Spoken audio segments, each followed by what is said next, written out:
berikan kepada kita pada pagi yang mulia ini merupakan rahmat Allah Subhanahu wa taala yang sangat luar biasa. Bahwasanya Allah Subhanahu wa taala masih memberikan taufik. Taufik itu adalah kemudahan langkah, di mana Allah Subhanahu wa taala masih menginginkan kepada kita untuk senantiasa melakukan sujud di waktu subuh, melakukan ruku', melakukan salat berjamaah yang diiringi dengan ibadah-ibadah sunnah yang lain. Allah masih menginginkan itu dari kita. Maka mudah-mudahan nikmat yang masih Allah titipkan kepada kita ini dapat kita manfaatkan dengan sebaik-baiknya. Mudah-mudahan ini dapat menuai ridha Allah Subhanahu wa taala. Amin ya rabbal alamin. Kemudian salat berantingkan salam. Mari sama-sama kita sanjung sajikan kepada Nabi besar, Nabi kita, baginda Nabi Muhammad sallallahu alaihi wasallam, suluh cahaya pelita bagi seluruh alam semesta. Sidang jemaah subuh yang dimuliakan oleh Allah Subhanahu wa taala. Tadi MC sudah menyampaikan bahwasanya hari ini kita sudah tiba pada hari ke-20 dari bulan Ramadan tahun 1444 Hijriah. Maknanya kita sebagai kaum muslimin dan muslimat telah tiba di babak akhir. Babak akhir di dalam sebuah kompetisi yang pada tanggal pertama, malam pertama, maghrib pertama di bulan Ramadan tahun ini kita sudah mengambil start, mengambil permulaan yang sama. Kita sama-sama berangkat, sama-sama telah mempersiapkan diri. Untuk apa? Untuk menjalani, berpartisipasi di dalam sebuah kompetisi Ramadan. Sebuah kompetisi yang memang semua kita diwajibkan untuk ikut, kecuali ada orang-orang yang uzur, yang tidak mampu melakukan atau berpartisipasi di dalam kompetisi itu. Namun, ma'asyiral muslimin rahimakumullah, meskipun orang-orang yang beruzur tersebut tidak dapat melakukan kompetisi, masih dapat ia melakukan hal-hal yang lain guna kompetisi Ramadan ini berjalan dengan lancar. Sidang jamaah subuh yang dimuliakan oleh Allah Subhanahu wa taala, ibadah siam telah kita laksanakan selama 20 hari lamanya atau 19 hari lamanya. Begitu juga ibadah qiyam telah kita laksanakan. Ibadah-ibadah rutinitas yang lain, kegiatan-kegiatan yang lain pun telah kita laksanakan di 2/3 Ramadan yang telah berlalu. Maka ma'asyiral muslimin rahimakumullah, tersisa kesempatan bagi kita sebelum kompetisi ini berakhir pada tanggal baik itu 29 nantinya atau tanggal 30 nantinya. Mudah-mudahan di penghujung Ramadan ini betul-betul kita mengikat kain sarung kita sebagaimana yang telah Rasulullah lakukan. Fa inna Rasulullah sallallahu alaihi wasallam ahya lailahu. Rasulullah ini menghidupkan malam-malamnya. Kalau sudah sampai pada al-ashrul awakhir, 10 malam terakhir, babak terakhir daripada bulan Ramadan, Rasulullah itu menghidupkan malam-malamnya. Wa aiqaza ahlahu. Rasulullah juga membangunkan keluarga-keluarganya. Rasulullah juga ajak istri-istrinya. Rasulullah ajak anak-anaknya. Begitu juga kita insyaallah ta'ala. Kita ajak untuk berqiyamul lail. Kita ajak untuk membangunkan malam. Kalaulah ternyata misal anak lagi tidur tidak mau bangun atau tidak bisa bangun misalnya, maka seorang ibu itu mesti dapat melakukan qiyamul lail di dalam rumah, di dalam kamar, karena pada hakikatnya ibadah seorang wanita itu berawal daripada rumahnya. Dia bisa melaksanakan di sudut-sudut rumahnya, senantiasa ia berzikir kepada Allah, melakukan salat sunnat qiyamul lail, baik itu salat sunat tahajud, salat sunat witir, termasuk pada hal itu juga adalah salat tarawih. yang masih kita laksanakan hingga saat ini. Ma'asyiral muslimin rahimakumullah, berzikir, membaca Al-Quran itu adalah di antara amalan-amalan yang dapat dilakukan, bahkan masih juga dapat dilakukan oleh ibu-ibu di dalam rumahnya. Sidang jamaah yang dimuliakan oleh Allah Subhanahu wa taala. Wa aiqaza ahlahu wa jadda. Rasulullah jadda, man jadda wajada. Barang siapa yang bersungguh-sungguh, maka ia akan memperoleh apa yang ia kerjakan, apa yang ia upayakan.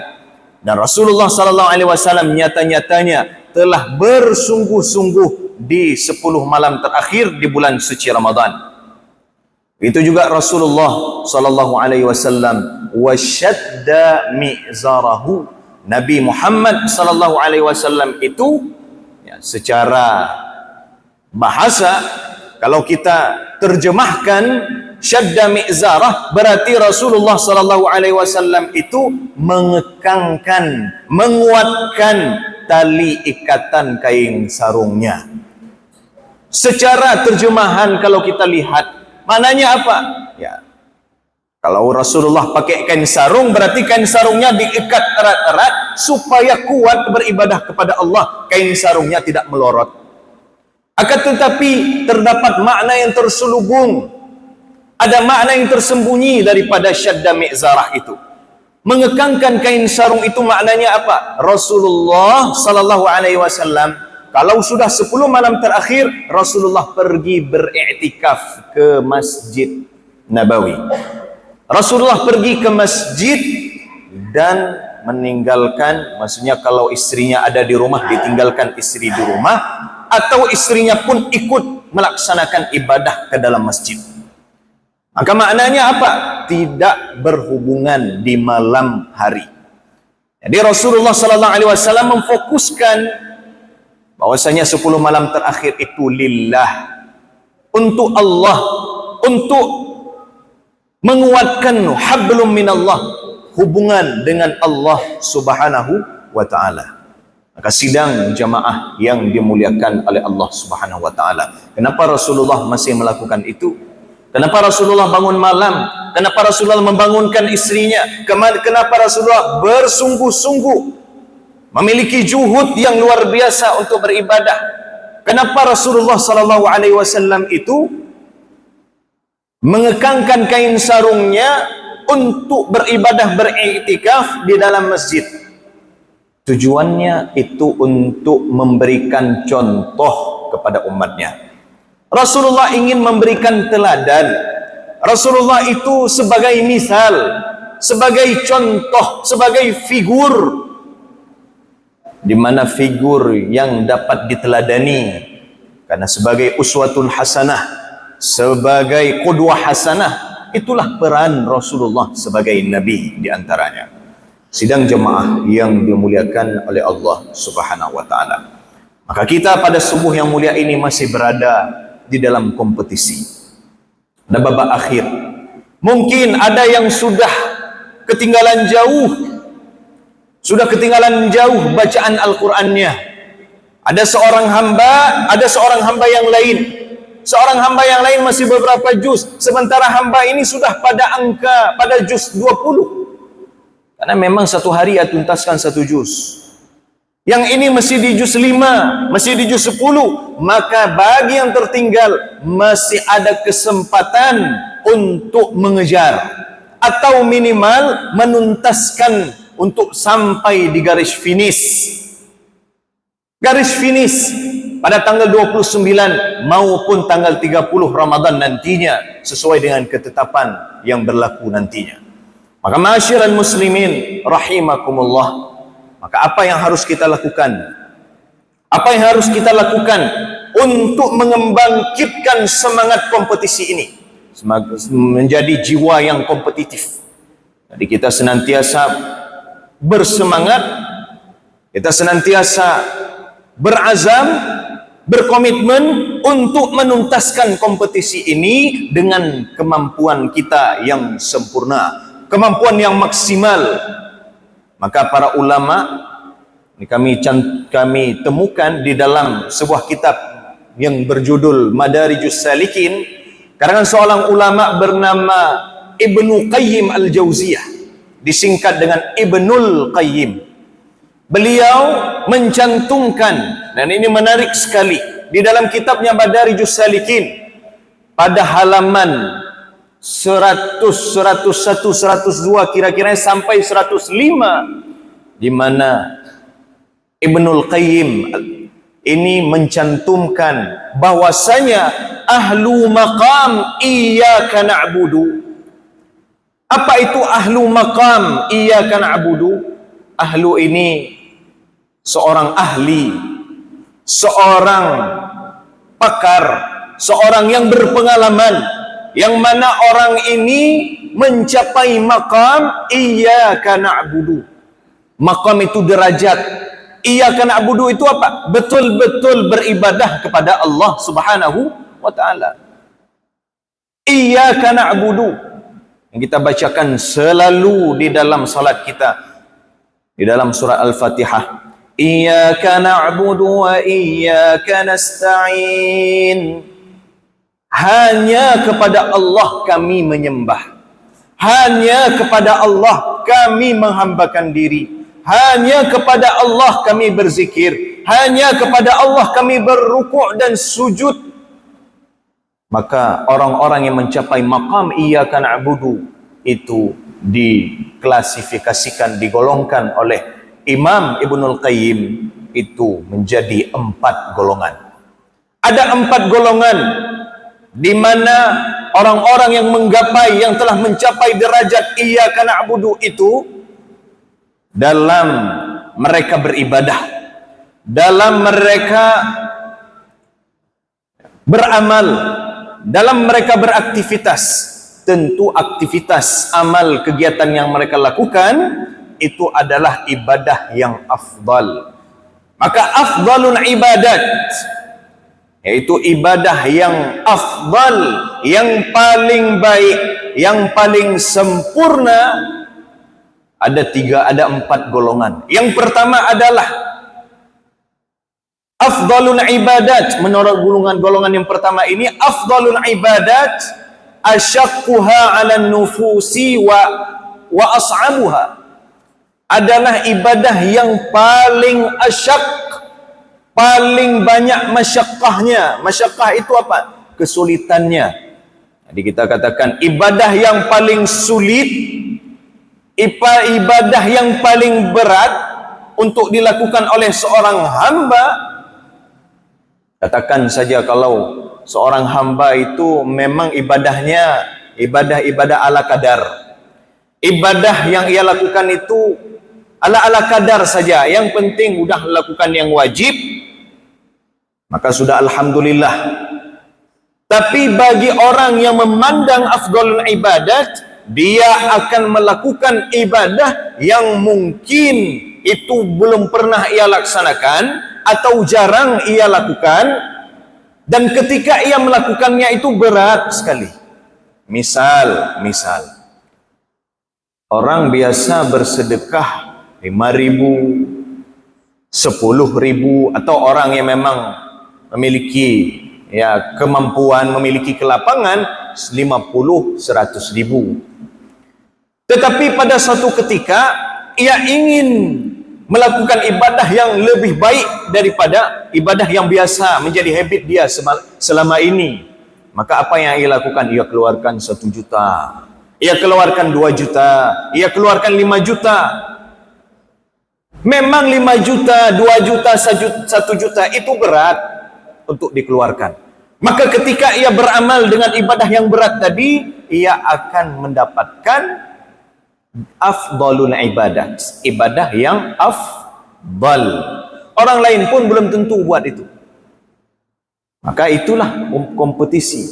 Akhirnya dia dengan amalan pamungkasnya, amalan andalannya, ia bisa melakukan ibadah yang paling baik.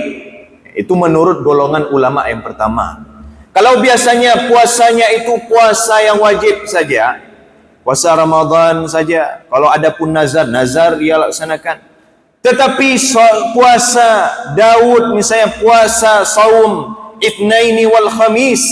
Itu berat untuk dia lakukan. Karena kenapa? Dia harus beraktivitas di pagi hari, di siang hari, lelah. Maka dalam lelahnya, dalam pikiran bahwasanya puasa, kalau saya puasa nanti saya akan lelah. Kemudian dia melaksanakan ibadah puasa itu dan ia mampu melaksanakannya, maka ia telah meraih maqam iyyaka na'budu dalam bentuk ibadah yang afdal. Itu golongan ulama yang pertama. Dan yang paling sulit apa kira-kiranya? Yang menjadi paling sulit untuk kita laksanakan, salat sunat di malam hari memang cukup tarawih aja. Itu pun tarawih 8. Kalaupun tarawih 20 kadang cepat sekali. Maka ia merasa tidak puas. Harus lebih capek lagi daripada ini. Harus lebih maksimal lagi daripada ini. Maka apa yang ia lakukan? Ia tambah dengan salat sunat qiyamul lail, tahajud di malam. Kalau enggak cukup duduk iktikafnya itu, waktu dia melaksanakan tarawih, ia tambah untuk baca Al-Quran sampai kakinya pun kebas kesemutan. Maknanya apa? Betul-betul ia itu berjihad fisabilillah dalam bentuk ibadah kepada Allah Subhanahu wa taala. Itu yang pertama. Kemudian yang kedua adalah az-zuhdu wa tajarrudu 'anid dunya, adalah sifat zuhud, adalah at-tajarrud, melepaskan diri daripada hiruk pikuk dunia. Jadi ketika ia fokus kepada akhirat saja, dunia itu ia jalani ala-ala kadar. Tidak banyak kepentingan-kepentingan dunia yang ia pikirkan. Bahkan orang-orang yang nomor 2 ini sosialnya kurang. Ini disebutkan di dalam ini. Bahkan ada yang kelasnya kelas awam, ada kelasnya kelas hawas. Ada yang memang orangnya udah sampai ke arifun, ada juga yang harifun. Kalau arifun itu betul-betul ma'rifah. Kalau harifun ini dia ada penyelewengannya. Maka ma'asyiral muslimin rahimakumullah, az-zuhdu wa tajarrudu 'anid dunya maknanya apa? Ibadah dia itu zikir aja. Khalwah. Khalwah itu bukan macam yang ada di koran, bapak-bapak, ibu-ibu. Kalau udah ada khalwat yang ada di koran, apalagi halaman pertama itu, sudah. Itu memang negatif. Nauzubillah, bahkan di bulan Ramadan pun ada juga orang melakukan itu. Maka ini khalwat yang positif. Khalwat ini apa? Bermeditasi. Atau dia ini menyendiri. Maknanya apa? Ya fokus saja baca Al-Quran. Dia tuntaskan Al-Qurannya atau dia tuntaskan wiridnya. Dan kita ada wirid pagi, ada wirid petang, ada zikir pagi, atau di waktu-waktu yang lain. Habis salat ada zikir, itu kita laksanakan. Fokus. Tidak. Kalau ada urusan-urusan dunia pun yang masih bisa kita singkirkan, maksudnya apa? Kita pending nanti aja kita laksanakan. Habis Ramadan nanti kita rampungkan. Maka ketika kita memiliki satu rasa itu, tujuan kita nanti untuk akhirat, maka insya Allah kita akan menggapai az-zuhdu wa tajarrudu 'anid dunya, dan itu adalah afdalul ibadat menurut golongan ulama yang kedua. Betulkah itu? Betul menurut orang-orang yang mengikuti golongan yang kedua. Karena memang coba lihat, ada memang bapak-bapak, ibu-ibu itu memang bawaannya zikir aja. Apalagi yang kegiatannya yang sudah pensiun itu bawaannya ingin zikir saja. Maka golongan kedua ini adalah golongan yang tepat untuk dicontoh. Itu yang kedua. Kemudian yang ketiga adalah makana fihi naf'un muta'addin. Maka nafihi naf'un muta'addin. Afdal ibadat golongan yang ketiga, menurut golongan yang ketiga adalah pokoknya setiap waktu, setiap hari ada manfaat yang ditebarkan kepada orang. Manfaat yang ditebarkan kepada orang. Manfaat apa itu? Manfaat ilmu. Pokoknya kita bisa menebar ilmu. Manfaat apa lagi? Manfaat jasa misalnya. Yang penting kita bisa mengerahkan jasa kita, kemampuan kita, kekuatan kita untuk melakukan sesuatu yang itu berfaedah bagi orang. minimal untuk diri sendiri dan keluarga. Ada juga kan kalau di bulan Ramadan ini amalan al-jud, kedermawanan. Infak itu ditingkatkan. Yang namanya sedekah itu ditingkatkan. Yang namanya berbagi iftar, memberikan makanan untuk orang-orang berbuka puasa. Ya pergi ke satu tempat, ini ambil halal, macam yang ada di kota Mekah dan Madinah. Ini halal nih, silakan makan. Atau di sebuah video yang beredar itu di negeri Sudan, begalnya ala Sudan, yang mana begal yang positif, yang sangat baik sekali. Para musafir dipaksa untuk menepi, untuk mengambil lapak di tempat yang sudah dipersiapkan untuk melakukan iftar, buka puasa bareng musafir. Itu adalah satu amal yang luar biasa. Mungkin di kita payah melakukan itu, karena banyak juga orang kita yang kalau di sana kan jalan di mobil itu 1, 2 yang berlalu lalang. Kalau di sini banyak Honda. Tapi kalau kita buat pun, maka itu adalah satu amal yang luar biasa. Maknanya itu saling berkompetisi, saling melakukan afdal ibadat, dan ini adalah makana fihi naf'un muta'addid. Yang penting manfaatnya itu tersebar terus-menerus secara berkesinambungan. Kan ada orang yang memang lembaga filantropi yang yang nirlaba, misalnya memang mengutip bantuan-bantuan kemudian disalurkan, itu sangat-sangat luar biasa manfaatnya. Ma'asyiral muslimin rahimakumullah, itu yang ketiga. Masukkah kita ke dalam golongan ini? Mungkin ada yang di antara kita yang masuk, maka itu yang kita tingkatkan di bulan Ramadan. Dan yang keempat, yang terakhir, ma'asyiral muslimin rahimakumullah, adalah al-amal libtigha'i mardatir rabbi fi kulli waqtin wa hinin bima huwa muqtada dzalikal waqti wa wazifatuhu. Beramal tujuannya untuk apa? Libtigha'i mardatir rabbi. Beramal tujuannya untuk lillahi ta'ala, mengharapkan ridha Allah subhanahu wa ta'ala, fi kulli waqtin wa hin, pada setiap waktu, setiap saat. Karena memang dalam 24 jam ini ada waktu pagi. Pagi kita ngapain? Pagi kita beres-beres rumah. Nanti jam 8, jam 9 kita berangkat kerja. Kemudian apa? Di siang hari nanti kita udah waktu zuhur. Waktu zuhur, setelah waktu zuhur apa? Lanjutkan kerja. Setelah itu apa? Jam 3 pulang. Jam 3 pulang itu apa? Mengabdi kepada keluarga. Apa yang perlu dibantu di rumah? Menyapu rumah, mencuci baju misalnya, atau belanja, atau membahagiakan istri, membahagiakan anak, menyempatkan waktu untuk anak.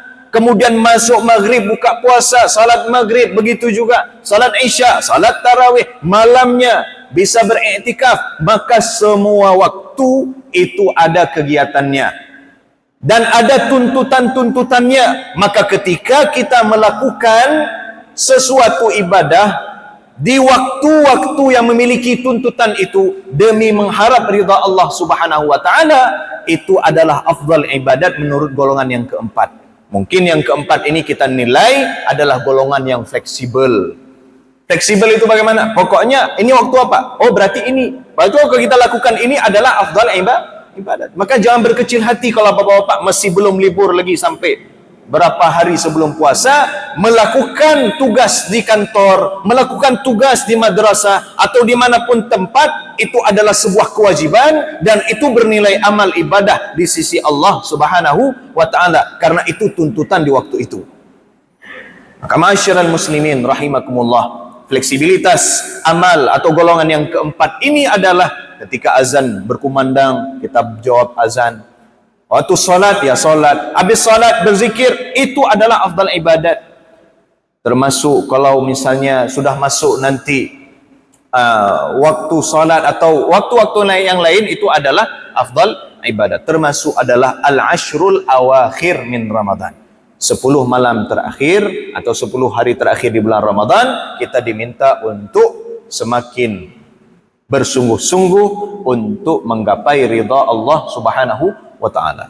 Ma'asyiral muslimin rahimakumullah. Maka itu ada 4 golongan yang hendaknya kita masuk ke dalam salah satu golongan itu supaya kita bisa menggapai maqam iyyaka na'budu bersama ulama-ulama, bersama orang-orang yang saleh. Amin, amin ya rabbal alamin. Demikian dapat kami sampaikan pada kesempatan subuh yang mulia ini. Mudah-mudahan menjadi motivasi bagi kita, menjadi membuka pikiran kita sehingga ada program-program rencana-rencana kita yang akan kita laksanakan.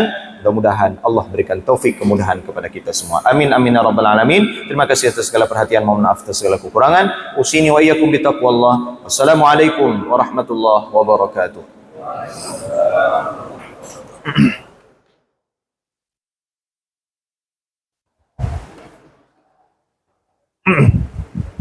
Apa ini? Aduh, sorry. Waalaikumsalam warahmatullahi wabarakatuh. Alhamdulillah.